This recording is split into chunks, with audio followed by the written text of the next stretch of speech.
Buenas tardes. Continuamos con este estudio que estamos haciendo acerca de la oración, como un modo de acercarnos y conocer mejor al Señor. Nosotros el pasado jueves veíamos el modo en que Jesús nos enseñaba a orar. Nos mostraba la estructura de la oración, cuando hablábamos del Padre Nuestro, y veíamos que había tres elementos fundamentales que siempre teníamos que tener presentes cuando hablábamos con nuestro Padre.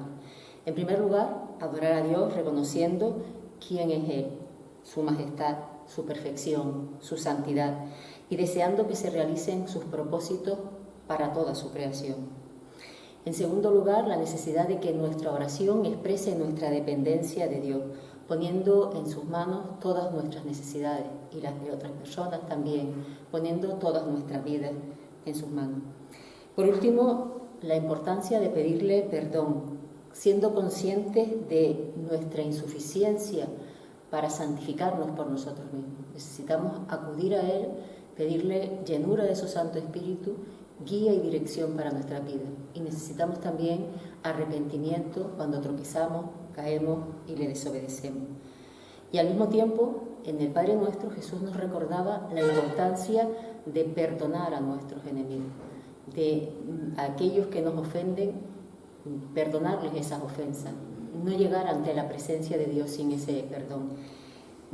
Decíamos que cualquier ofensa que alguien nos pueda hacer no tiene comparación de ninguna manera, es como una mota de polvo en el cosmos, una mota de polvo en el universo, no tiene comparación con las ofensas que nosotros le hemos hecho a nuestro Señor. Pensando en esto, si reflexionamos, vamos a ver que realmente la oración no es un ejercicio fácil. Requiere de una rendición, de una entrega completa a Dios, como veremos también un poco más adelante. Requiere que dejemos detrás nuestro orgullo y que le demos toda la gloria a Dios. También requiere de confianza, de fe, para dejar todas las cosas en las manos de Dios. Y también requiere que comprendamos que Dios desea la santificación de sus hijos. Dios quiere que vivamos como escogidos y amados de Él. Por eso debemos arrepentirnos, pedir perdón y no considerarnos tan importantes como para no perdonar a aquellos que nos ofenden. Esta tarde vamos a ver, en primer lugar, pues algunas enseñanzas más que nos da Jesús respecto a la oración. Y en segundo lugar, vamos a examinar el contenido de algunas oraciones que hace el propio Jesús, tanto en el ámbito privado, solo, como en el ámbito público. La primera enseñanza que recibimos de Jesús es perseverar en la oración. En Lucas 11, entre los versículos 5 y 11, Jesús le cuenta a sus discípulos la historia de un hombre que le toca a medianoche a un vecino para pedirle pan porque tiene visita y no tiene en su casa que ofrecerle. Uno podría pensar, bueno, ¿y por qué si no tiene pan que le dé cualquier otra cosa que pueda tener en su casa, ¿no? El problema es que si pensamos en el contexto cultural, territorial, del momento en que Jesús cuenta esta historia, podemos entender la importancia que tiene el pan. El pan era el cubierto, se troceaba en tamaños que pudieran servir para tener un bocado que introducir en la boca, y con ese pan se mojaba, se cogía la carne, las legumbres o lo que hubiera de comer del plato común. Por eso el pan era necesario. Realmente lo que este hombre estaba pidiendo era algo que era indispensable para poder atender a su amigo, ¿verdad?, a la visita que había recibido. Y después también tenemos que entender cómo eran las casas en la Palestina de la época. El hombre desde dentro le dice: no te abro porque ya estoy acostado, mis niños están acostados, mi mujer está acostada, está todo el mundo recogido. En realidad las casas eran una estancia única donde se guardaban los aperos, los animales muchas veces también estaban dentro de las casas y no habían habitaciones individuales, una para cada niño y otra para los matrimonios. Realmente todos estaban en el mismo espacio, de tal manera que ese hombre, para poder abrir la puerta a aquel que le estaba tocando, tenía que hacer un esfuerzo. Seguramente iba a despertar a los otros, los animales, las ovejas se iban a poner a balar, las gallinas a cacarear, lo que quiera que tuviera dentro de su casa, ¿no? Toda la familia estaba pacíficamente acostada y este vecino inoportuno toca en la puerta. Jesús, cuando termina de contar esta historia, le dice a sus discípulos: realmente, aunque este hombre no se levante a darle el pan por ser su amigo, lo hará por su impertinencia y probablemente también por su persistencia. Le dará cuanto necesite. Y después aplica esta historia a la oración y dice: así que yo les digo, pidan y se les dará, busquen y encontrarán, llamen y se les abrirá la puerta, porque todo el que pide recibe, el que busca encuentra y al que llama se le abre. Habitualmente nos quedamos con esta parte de la lectura, ¿verdad? Y entonces incluso podemos tener la tentación de pensar, pues no siempre que pido recibo, no siempre que busco encuentro, no siempre que llamo se me abre la puerta. Lo primero que hay que decir respecto a esto es que sí es cierto que siempre que pedimos recibimos, sí es cierto que siempre que buscamos encontramos y sí es cierto que siempre que llamamos se nos abre. Lo que pasa es que no siempre se hace en el sentido en que nosotros deseamos. Nosotros no somos capaces de ver nuestro futuro y qué es lo que es más conveniente para nuestra vida, pero Dios sí lo sabe.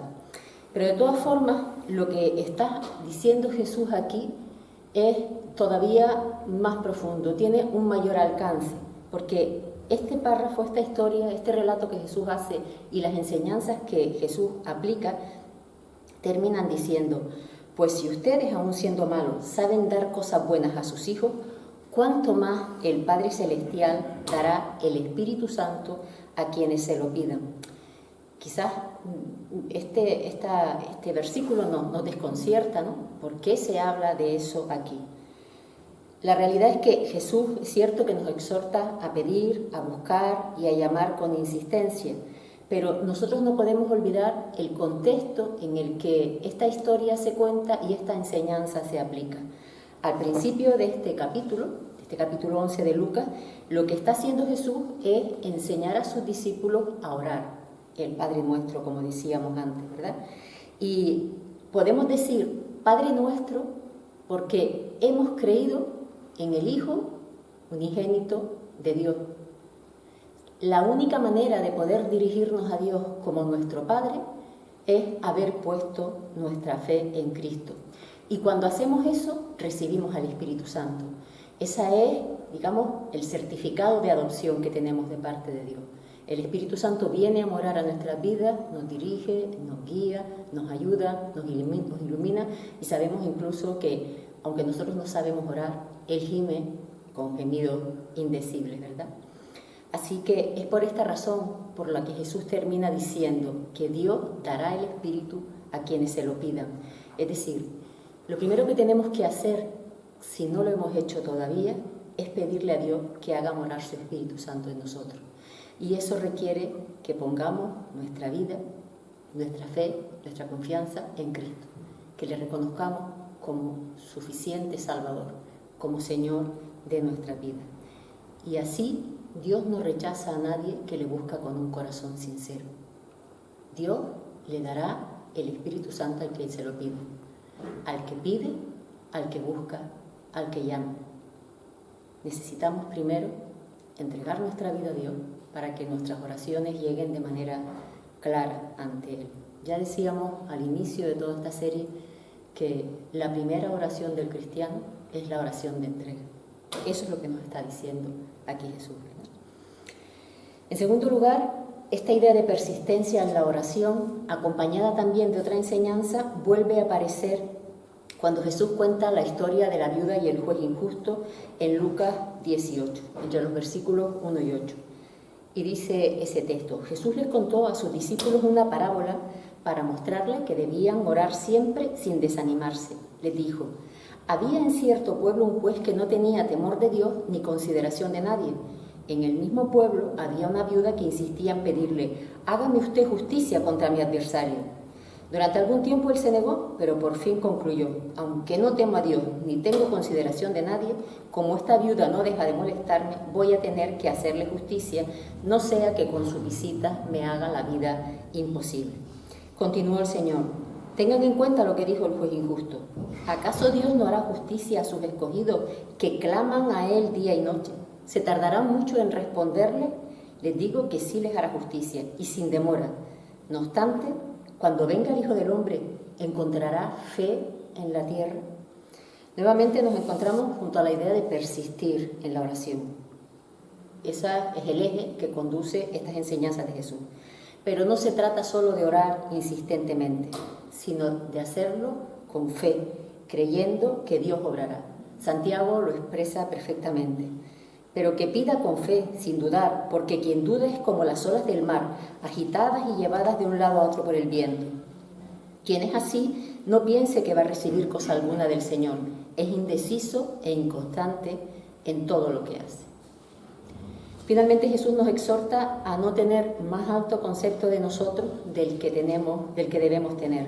Debemos entrar en la presencia de Dios con humildad, reconociendo nuestra condición de seres caídos y restaurados por la obra de Cristo, sin más mérito que haber sido alcanzados por el amor, la gracia y la misericordia de Dios por medio de Jesús. Es lo que vemos en el relato de la oración del publicano y el fariseo, que está justo a continuación de esta historia de la viuda y el juez injusto. El que se humilló ante Dios pidiendo perdón fue perdonado, pues todo el que a sí mismo se enaltece será humillado, y el que se humilla será enaltecido. Es importante que seamos cuidadosos y consideremos atentamente cómo nos presentamos ante Dios. Damos gracias a Dios como el fariseo porque no somos asesinos, ni ladrones, ni mentirosos. ¿Acaso nosotros no matamos cuando insultamos y menospreciamos a otros? ¿Cuando robamos o hurtamos tiempo del trabajo por el que nos pagan? ¿O cuando mentimos poniendo una excusa que no es real para justificarnos por algo que no hemos hecho? Jesús nos llama a presentarnos delante de Dios llenos de confianza en su misericordia y sabiendo que Él es un Dios santo y no hay nada en nosotros, excepto Cristo, que nos permita estar en su presencia. Y entramos en la segunda parte. ¿Cómo oraba Jesús? Jesús tiene, o vamos a estudiar, analizar dos tipos de oraciones: las oraciones privadas y las oraciones públicas de Jesús. Vamos a ver a continuación algunas de estas oraciones privadas. Se nos dice muchas veces en los evangelios que Jesús se apartaba para orar, se separaba de las personas con las que estaba. Por ejemplo, al comenzar el día, antes de que salga el sol, Mateo nos dice: muy de madrugada, cuando todavía estaba oscuro, Jesús se levantó, salió de la casa y se fue a un lugar solitario donde se puso a orar. Cuando todos duermen y aún no ha amanecido siquiera, Jesús busca intimidad con su Padre. Su vida, la vida de Jesús, es una vida de comunión. Venía de la eterna comunión y partía hacia la eterna comunión, pero también aquí tenía comunión perfecta. Es una relación también de obediencia perfecta. Para nosotros la enseñanza que nos da Jesús en esto es que antes de sumergirnos en la actividad cotidiana, en todos los problemas que nos vamos a encontrar a lo largo del día, o no, o las alegrías, las satisfacciones, pero en cualquier caso, antes de entrar, es importante tener un tiempo con Dios. De la misma manera que se nos recomienda un buen desayuno, porque es la comida más importante del día, ese tiempo especial con Dios, antes de empezar nuestras actividades, es determinante para nuestra vida. Darle gracias a Dios por su cuidado, por el descanso que nos ha dado durante la noche y pedirle que nos cuide en nuestro caminar, que nos ayude a que en este día, hoy, en este momento completo, en este espacio temporal de 24 horas que tenemos por delante, que podamos brillar para Él, que nuestras vidas les den gloria. Pero Jesús no ora solamente en esos momentos tempranos, también hace otras oraciones privadas. Por ejemplo, después de estar rodeado de mucha gente. En Lucas 5, del 15 al 16 leemos: sin embargo, la fama de Jesús se extendía cada vez más, de modo que acudían a Él multitudes para oírlo y para que lo sanara de sus enfermedades. Él, por su parte, solía retirarse a lugares solitarios para orar. Quizás si nosotros estuviéramos en una situación donde tenemos mucho éxito, nos quedaríamos allí para que nos siguieran dando palmaditas en la espalda e igual para que nos aplaudieran. Pero eso no es lo que nos enseña Jesús. En medio de una actividad vertiginosa, siempre rodeado de personas que le piden ayuda, que le siguen a donde quiera que vaya, su paz y su descanso están en la relación con su Padre. Y recuerda constantemente que toda la gloria es para Dios. En Juan 6 vemos que Jesús se va solo a la montaña cuando ve que la gente quería retenerle para hacerle rey después de ver todos los milagros que hacía. De hecho, cuando fue llevado al desierto para ser tentado por el diablo, una de las tentaciones justamente consistía en eso, en el poder, en la gloria, en el reconocimiento de los hombres y los reinos de la tierra. Pero Jesús dijo: al Señor tu Dios adorarás, solamente a Dios. A veces un ministerio exitoso puede hacernos perder la perspectiva y necesitamos estar muy apegados a Dios para darle constantemente la gloria solo a Él, solo a Dios la gloria. También ora Jesús cuando debe tomar decisiones, como vemos en Lucas 6:12. Por aquel tiempo se fue Jesús a la montaña a orar y pasó toda la noche en oración a Dios.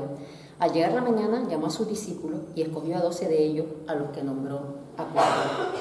Cuando tiene que tomar una decisión importante, habla con su Padre en la intimidad, y porque también es Dios, conoce su voluntad, pero en todo caso lo que hace es enseñarnos una relación de dependencia perfecta. Nada sin Dios. Si tú no vienes conmigo, decía Moisés en el desierto, yo no iré. A Josué le prometió: y estaré contigo a donde quiera que tú vayas. Jesús lo que está haciendo es manifestar esa relación de dependencia perfecta.